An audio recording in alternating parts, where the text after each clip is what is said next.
She entered with the kind of grace that belonged on magazine covers, a posture perfect, smile flawless. But within minutes, that polished calm fractured. By the time the segment ended, millions were debating who had actually lost control. What was meant to be a straightforward morning chat between Meghan Markle and Michael Strahan became the most talked about clash in Good Morning America history.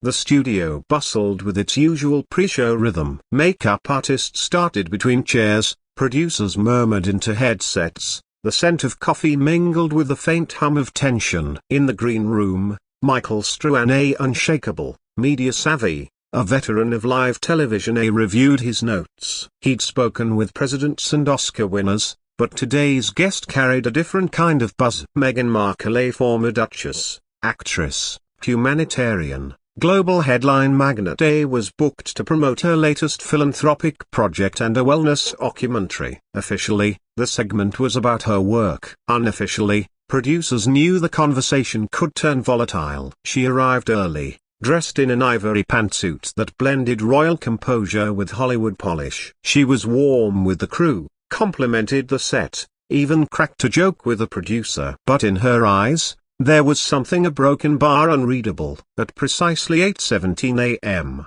the red light over camera 3 blinked on. Michael smiled to the camera. "Good morning, America. We have a very special guest today. Meghan Markle is here to talk about her latest work, her new documentary, and life beyond the spotlight." "Meghan, welcome back." "Thank you, Michael." "Always a pleasure," she replied smoothly, voice controlled and camera ready. The first 5 minutes were polite, almost rehearsed, wellness, motherhood, community projects. Then Michael shifted gears. "You've worn many hats, actress, activist, member of the royal family. Looking back, did your acting career prepare you for the public scrutiny that came later?" A flicker passed over Meghan's face, gone in an instant, but noticeable. "I think it's reductive to focus on my acting when there's so much more to who I am now." Michael nodded, unfazed. "Of course. But don't you think those earlier roles shaped how people perceive you?" She gave a clipped laugh. "Perception is a broken bar. Interesting. People believe what the media tells them." The control room murmured. The temperature in the studio had shifted. Michael pressed gently. "Some say your relationship with the press played a part in your departure from the royal family." "Fair." Meghan's smile finally cracked. "I left because I wanted peace, a safe space for my children. And here I am again,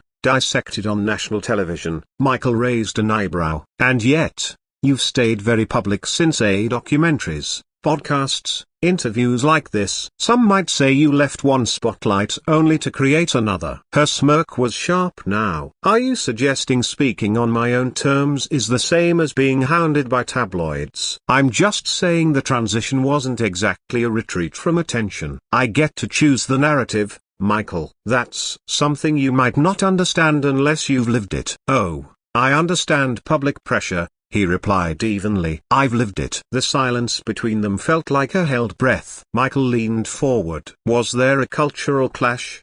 Did your background, your Hollywood career, ever feel at odds with the monarchy? If you're asking whether I was too American, yes. I wear that like a badge of honor." "And has that affected your marriage?" Her tone iced over. "My marriage isn't a topic for public entertainment. I came to discuss serious work, not indulge tabloid fantasies." "People are curious, Meghan. You've been icons of change, or targets," she said flatly. Michael's voice stayed calm. "Some believe you've blurred the line between privacy and publicity." "And some," Meghan shot back, "just like to hear themselves talk." The crew went still. Michael didn't flinch. "I hope our viewers care about things that matter, like mental health, education, and equity, not whether my marriage is gossip-worthy." "Then let's dig into that." What followed was no longer a polite interview. It was a duel. Michael pivoted one last time. "You've called the monarchy a dusty institution built on outdated ideals. Do you stand by that?" "I said what needed to be said," she replied. "Or," Michael said carefully, "did you walk in expecting it to bend to you?" Her jaw tightened. "I walked in as a wife, a mother, a humanitarian aim not to stage a coup. But I chose peace when I saw the damage it caused my husband and my mental health. And the book deal, the docu-series, the Spotify contract, were those about peace, too? It hung in the air like a live grenade. Meghan stayed silent for a beat too long. I'm not here to justify my existence. I have a platform. I use it. And when that platform brings millions in exposure, Michael said, it also brings scrutiny. You can't opt out. Her composure slipped. This was a setup, she said. You wanted the viral clip. You don't care about my work or my truth. And yet, he replied, you walked into it. She pushed back from the chair. I think we're done here. You're free to leave, Michael said, but walking out doesn't make the questions disappear. She stood, adjusting her blazer, and staying doesn't make them any less shallow. Her heels clicked away. The doors shut. Michael turned back to the camera, steel in his smile. Live TV, folks. Sometimes you get inspiration, sometimes confrontation, and sometimes someone walks out because they didn't like the questions. We'll be right back. By noon, the clip was everywhere. The debate had already begun. Was Michael Strahan out of line, or was Meghan Markle too defensive for her own good?